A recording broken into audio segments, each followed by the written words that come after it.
It's the FooRcast. Me, Gavin Ford. Aki. And Double T. Sweet baby doublet. Festivals. Yeah, we talked about them the other day. Huh?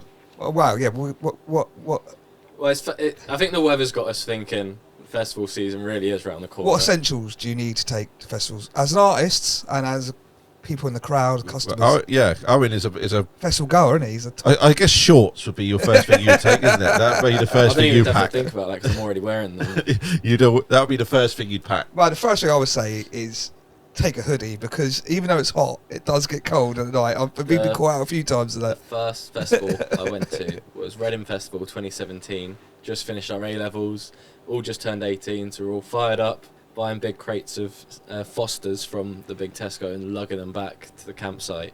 And that first Thursday, there's no music or anything, so you are just left to your own devices in the campsite. Yeah. And it's become one of my favourite days of the festival because you just sit there and chat rubbish for hours.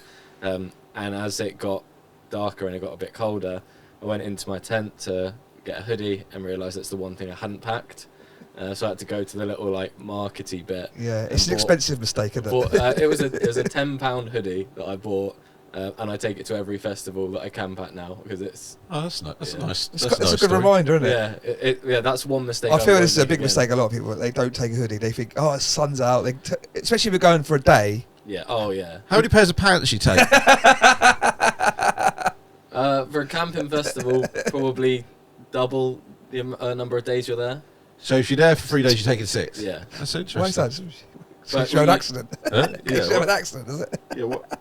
Well, if it pisses it down, if it's muddy, if you shit yourself on some dodgy festival food. But again, more important than the pants though is the socks. Right. You need. How many pairs of socks you you need take? triple the number of socks. Really? Oh, the first year we went, when I forgot my hoodie, I thought that was pretty bad. My mate that came with us brought one pair of socks and one pair of shoes. And on the first day, on the Friday, first day of the music, some girl threw up on his feet.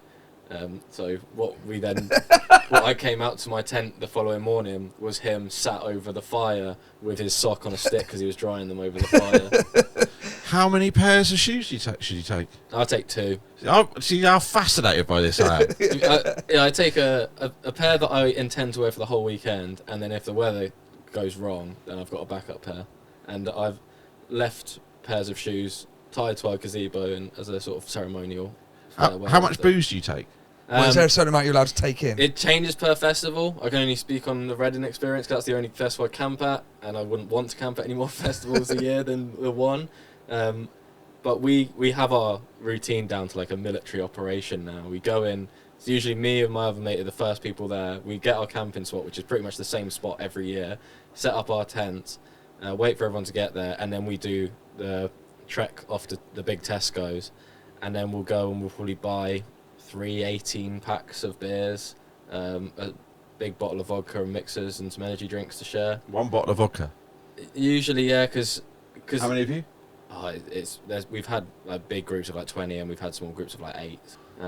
That bottle of vodka won't last long. But it usually doesn't. But if you think the Thursday is the big one. Couple of sips each. And, the Thursday is the big one where we're just having usually beers. And then on the days before you go into the arena, you go out for breakfast, come back, have a few more beers, and then you down your vodka quickly. So you're on a nice level before you go in and have to pay £8 for a pint in a paper cup.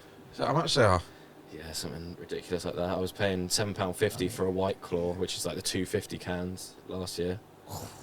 Some serious money being made out of it. Yeah, see, I've never been to one if I haven't played, so I don't know any of this. I find it fascinating. No, but we did go to Boomtown and it was scorching hot. But yeah, we were playing. So yeah, I know, but we ended up having to walk somewhere and we were so hot we couldn't get a drink.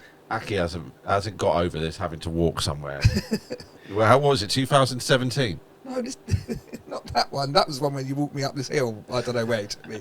And we went into some vagina. It was like a blown-up vagina thing, and it was like a meditation Yeah, my friend was there. My friend was there. She was doing some sort of healing tent thing. And she said, come see us after the thing. And that was our first time there. We'd never played it before. We finished the set. She goes, come up to our thing. So we said, yeah, cool, it's a festival. And Aki come with me.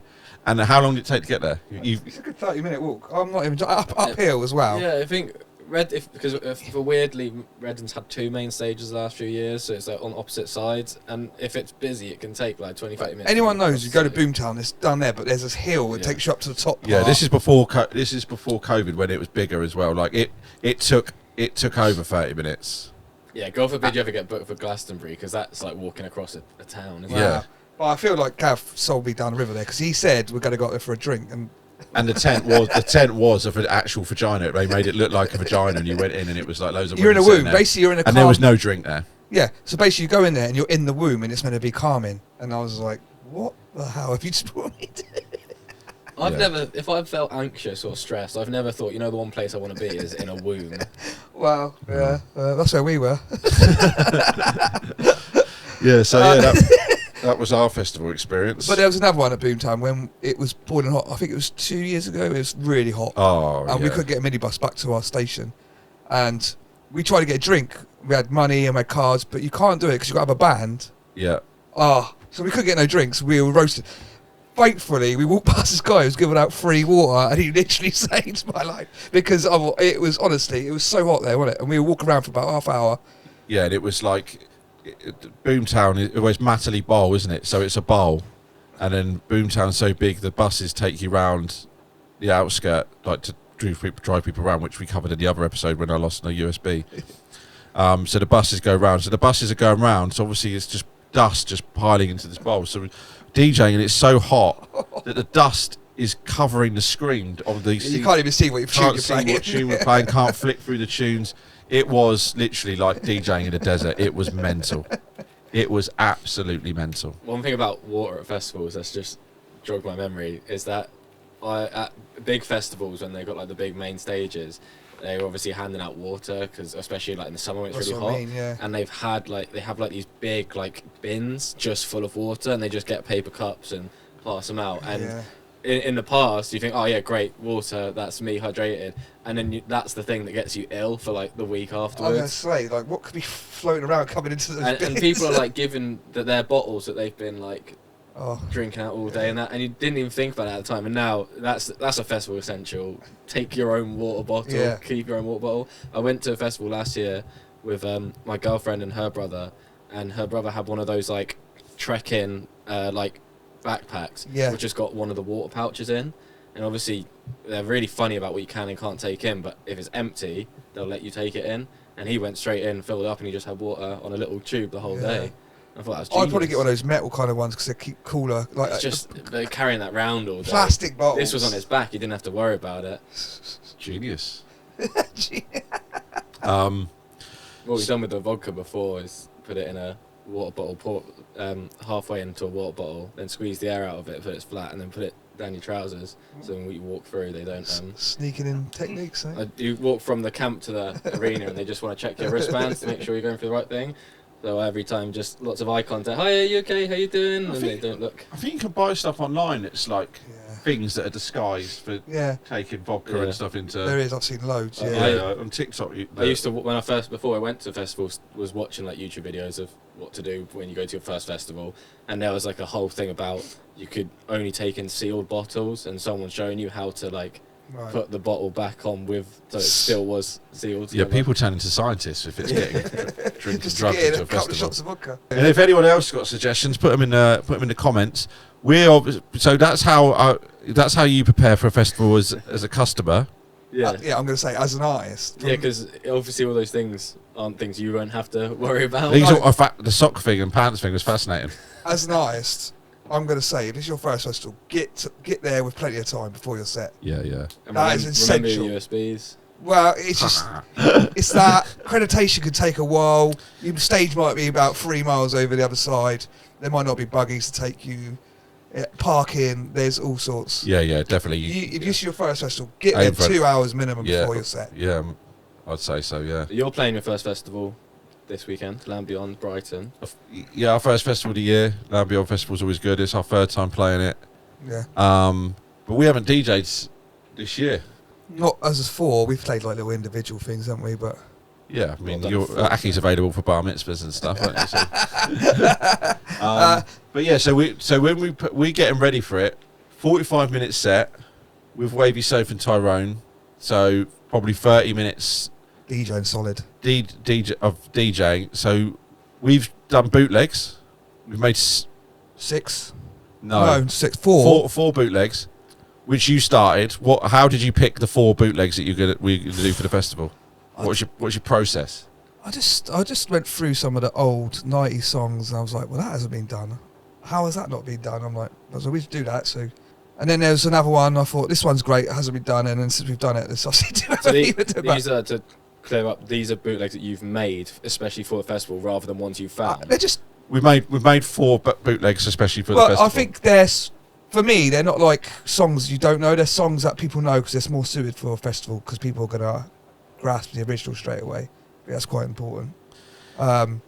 So we've done 4, and they're all quite big records within their genre. Yeah, and 2 of them, as soon as we did them, I heard other people do versions of them. Yeah. One of them I heard a version before. One of them has, and then but there's 2 that are more unique. But they are, one of them I don't understand how it's never been done before. I think on one of them stages as well, where you're obviously playing with people who do garage, people who do drum and bass, rappers, all of singers, things like that. Having things that have like crossover appeal, is going to keep the energy up through like in between all the stuff. Well, I feel like we feel like there's big moments records, and we've got to try and. But this is a question as a customer. You're going to see an artist that you like, right? So we've got 4 new bootlegs, and I would say 10 unreleased originals, dubs. Not IDs. I hate it when people call them IDs. That's ridiculous. Yeah. 10 new things that like haven't been heard before, hardly heard, that we've not made especially for it, but there's stuff that we finished for it. But there's 10 things, and obviously there's PA's things. So probably we reckon about 27 songs in half an hour. 25 to 27, yeah. Because we did a mix for One Extra the other day. That was 27 songs. It was in the 20s, yeah, somewhere. So you say it's 30 songs. Let's say 30 songs. You're going to see a DJ play 30 songs that you like. How many of them would you want to be new? How many of them would you want to be bootlegs? And how many of them would you want to be the ones that you know of them? That's tricky because I was, funny enough, thinking about this recently, that if I was going to a baseline rave, I always wanted to hear unreleased stuff. And now when I go to drum and bass raves, I want to hear the big songs from like whatever artist I want to see. I always think in your case, you've got a lot of songs that I would, if I was going to see you as a fan, I'd want to hear you play live. Yeah. So I think it's got to be a good mix, because that's just from my point of view as a music head on. Yeah. That I like the idea of hearing unreleased music and not just stuff that other people can be playing. But I think you've got to have a nice mix of the crowd pleasers being the bootlegs, your original stuff, because it's a 4 set at the end of the day, and the tracks in between. So if you saw someone who was like your favourite, like the most favourite, like... Let's say zero.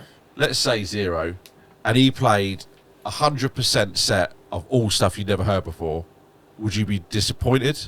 I wouldn't be disappointed. It would be interesting. What do you think you'd give it out of 10? If it wasn't like if you didn't do the split you talked about. So in that instance, musically, I'd have no doubt that would be a 10, because every 0 track I like. That's very good political way of saying it. But in terms of a performance, the best part about performances is being able to sing along or chant along with things. Yeah. And that takes an element of control, the right word, away from the crowd, because you're essentially forcing them to just stay like.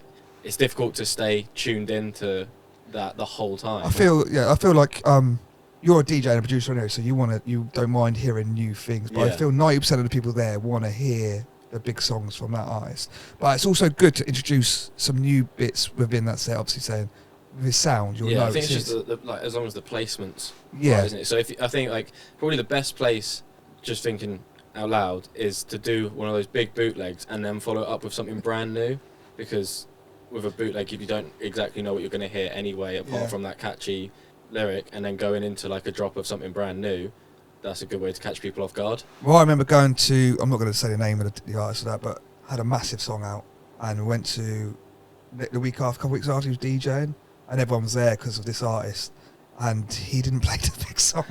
And I think a lot of people were really annoyed about that. Yeah. There was a few people. Yeah. Do you find it difficult now because over however many years you guys have been releasing, you have a lot of big songs? Do you ever find it like I remember a clip of you playing a club somewhere, it might have been Bournemouth or something, and someone had on their phone play Rum Woman, which is obviously like one of your big hits, but that might not now fit into your set as you want to do it. How do you get that a lot, don't we? Because we play and then someone will show it and we go, fuck, I forgot that Yeah, because we've been going for so long and we've done so many different things, and there's people like, because you don't, it's because like, it depends what your class is big. So, like, if you have big chart songs and people are going to come there for that chart song, if you've had loads of songs, like you're saying, but you're kindly saying our songs are big, but they're like songs that are big got millions of streams, say. They're not like tens of millions or billions, like, which are massive songs. So like people know you from different areas. So it's actually tough to sort of go thing. Like, we did a post. We did a post actually previewing one of these new songs we got ready actually on our Facebook and our TikTok, which is like a rave garagey thing. And on the Facebook comments, people come up and said, "Oh, Run Woman is the best song, my favourite song in the last 5 years. Run Woman's this, Run Woman's that." Like off the bake. So it's obviously people felt like it was Run Woman-esque. Yeah. So maybe you bring Run Woman back because these records are that sound. I'll bring it back as a top 5 FooR song. Yeah, maybe you play that because it fits with that sonically. Maybe you go that, but like. But even that, because that if then that's a drop that people know, they know that song well. You could even manufacture it within your DJ set to play one of your bootlegs to start, and then it goes into the Run Woman drop, because then you're. Well, so you think it's the Run Woman drop, not the vocal, that people like?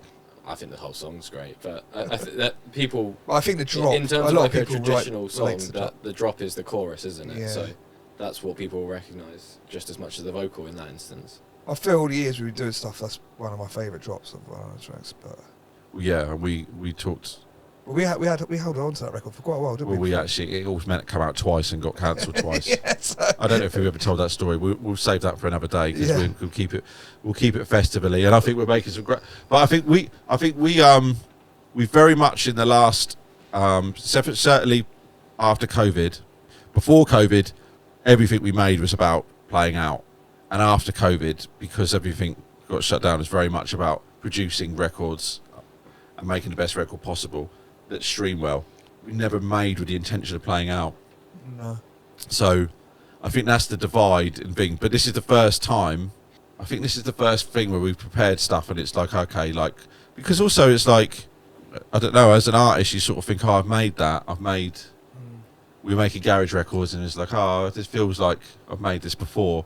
So you work with great vocalists, but then you're making stuff, say, to stream as opposed to like these big drops. But I think we found like a happy medium with this new stuff, of stuff that's got the energy. It's not too noisy. It's not too thing. So be interesting to see how it works. And yeah, we'll look at what songs to play. But I think anything we've released in the last few, apart from the obviously Wavy Soap's going to come out and sing "Oh No" and "Nights of Our Lives." Apart from those two, I don't think any are quite. No. You wouldn't play it any out, would? Yeah. No, I can't think of any. Ninja Bike. Yeah. Oh yeah. Yeah, it's Ninja Bike. But then even when you do that, you tend to play the remix of it. So there's a few, but yeah, Ninja Bike's probably one of them. But I get the point that you're making. Yeah. Well, just on the bootlegs quickly as well, because look behind the curtain is that I've heard some of these bootlegs as well, and I think I like the ones you've gone for because they're all quite nostalgic. Yeah. What is a bugbear of mine, but can't like blame anyone for doing it, is so last summer the big tune was Band for Band. Yeah. And you could walk around a festival site and hear that playing at every single stage. I know why people do it, but that can be a frustration as well. So I prefer the idea of you doing like older songs as bootlegs that are still hits, rather than just hearing people jump on the whatever's trending. I'm really happy with these bootlegs, and I think they're a real good selection of records that are going to work well. Yeah, we always used to do, because we're good producers, we always used to try and go for stuff that hadn't been bootleg before, that was a completely different genre, that we could make our genre, because we find ways of doing it. Now it's so easy to get the stems. You just got to go for like, these records are timeless, so we can play them for forever. As I say, apart from like, we've done TikTok stuff, but basically, if it's big on TikTok, people want a version of it, which is fair enough, and it makes sense, especially that's the audience that are going. But like, Yeah. we've got ready for festivals before. Like, what's big on TikTok this year? We've gone a bit like, or, to be honest, it's what's our original stuff, because we've got original stuff that we can play in clubs that we've been working on. This garagey, ravey stuff. What bootlegs complement that? Yeah. So we got a sound where before it was like, oh, what's big? Like, going there, what's big? Now we're approaching it. I guess I see being a producer and being an artist is different. I feel like we produce songs to get the best out of, say, Wavy Soph, but our artist stuff is the garagey, ravey, clubby stuff and the energetic DJ sets and the get gassed, and that say is a FooR record. Sounds like a FooR record. Yeah, and another problem with them big tunes as well, which again, say like Backbone, people want to play that in their set because it's like the big song. But if you play that, if you're playing midday, you're the first set on the festival, and you play that, you're probably going to get a great reaction to it. Yeah. If on the same stage it then gets played at 2 o'clock, 4 o'clock, 8 o'clock, whoever's playing it at 10 o'clock might get a bit of a, this one again. But there's DJs unfortunately are going to play the same records because they're here there at different times. They're not seeing. But that's another reason to go for these nostalgic records. Yeah, I feel like these quite ones true, are. Yeah. Haven't been a couple of them haven't been touched before, so. But yeah, every time someone plays a record, it's like it just loses a bit of its Yeah. cheer, like, doesn't it? It's like slowly, like, it's like, You've again. seen like when Battered Down was really big, it became a thing. I think at Boomtown people were making TikToks of I'm Owen and this is my first Battered Down. And then at the end of it, I'm Owen and this is my 12th Battered Down. Do you know what? I never saw one of those, but I think that's brilliant. That's a great idea. I really like that. Well done, whoever did those. So that's what we're doing. We're obviously the festival would have happened by the time this comes out, but we would have streamed it, the whole thing. You could watch it all on Tyrone's. I guess you could watch it back. David, can you watch? They stay on there. Oh, so okay, so that's good. So you can watch the whole thing back on. We'll put the link in the thing. Do you know what it is? Twitch.tv/Tyrone. You'll be able to watch. /Tyrone1MC. No, just Tyrone on that. Powerful one there, mate. And so you'll be able to watch back everything we're talking about and see how it worked, what bootlegs worked. Or maybe we can watch it back and we can give you the reviews of what worked, like a watch along, Any mistakes or like when the Peter Crouch podcast watched the Arsenal game the other day. Like we can watch. No pressure on any clangers then. Yeah, we can maybe if that's something people find interesting, let us know. Yeah. But we could. You can watch back and see how it goes and see how this turns out, and then at this stage, all we've done is get a load of music ready, and say we don't know what we're going to play, we don't know what old stuff we're going to play, we don't even know what from the new stuff because obviously there's too many. From what we just said, We've got to narrow it down slightly. So. 10 brand new originals is probably a touch too much. In a 45-minute set, yeah. In a 30-minute set. We'll probably narrow it down to half of that, I'd imagine. Yeah, you've got to make space for all of my records as well, so that's going to be about 20-25 minutes. Owen's going to be there with all his spare pairs of pants. Actually, and you'll be thanking me if it's raining. Right, before we go then, if you can only take one item to a festival, what are you taking? As physical thing, not like water. Just in general, you can only take one thing with you. Not water. That would be a really, really rubbish answer. Yeah. My shorts. Not clothes. You're clothed. You're clothed and you got water, but you can only take one other thing. I always used to have a bum bag with like all my stuff in it, so I'd be ready for anything. And now I don't like having one, so I like to have as little on me as possible. But what is on you then? What's the I have my phone, obviously, and I have my earplugs, and that's usually about it. That's it, yeah. You're bare. Yeah. He's literally raw dogging this festival. We've got our earplugs ready for his song. When we play his song, we've got our earplugs ready. Yeah, we got really strong earplugs when we play your one. I'm going to say it's phone charger. It's essential. Yeah, true. I usually take like 3 power banks. So.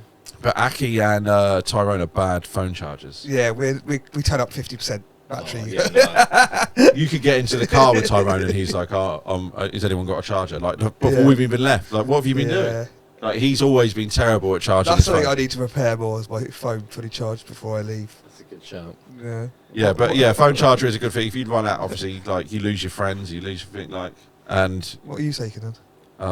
You, Aki, you're the essential thing. You're the one thing I take to a festival. Still hasn't learned his lesson and said USBs. No. I feel like he needs something to attach to him before we leave. Yeah. With the I got basically now we started the studio, we get everything ready here, get the USBs packed and I put it into the one bag. What I was doing is I was taking the DJ bag and then the outer bag was the laptop and stuff. So you're adding music in the car, which is if we get to the clock. Sometimes you have to because it's last minute and it's essential to play, and you got to. But there's no way, like every time we get out of the car now, Tyrone's like, you got the USBs. Like it's gonna be. I don't think we'll ever forget them again. That would never Not happen after that again. experience. No, if that ever happened again, I would. You've beat had the actually fuck had out dreams myself. about it, haven't you? You had nightmares or something about it. So I don't think that's going to ever happen again. So we've got that covered. But yeah, I think that's a good collection of things. Yeah. Well, let us know what your essentials are. Let us know. Also, hoodie. If you go into a festival for one day, take a hoodie. Don't just turn up with a t-shirt. Yeah, let us You'll know regret it. Let us know if you saw the set. Let us know. Maybe we can get a thing and put it on our YouTube as well. Unless it's crap. If the set's crap, then we won't. We could put the full set on, could we, David? And also, it's our first festival set for a while, so it'd be interesting what people think of the set, the new set and stuff like that. Yeah, we can watch And it the new back. tunes Let's and see if we get that spread right. That bootleg new music spread. And if people are feeling the new bootlegs, etc. So yeah. Stay tuned. Double your pants, triple your socks. What up?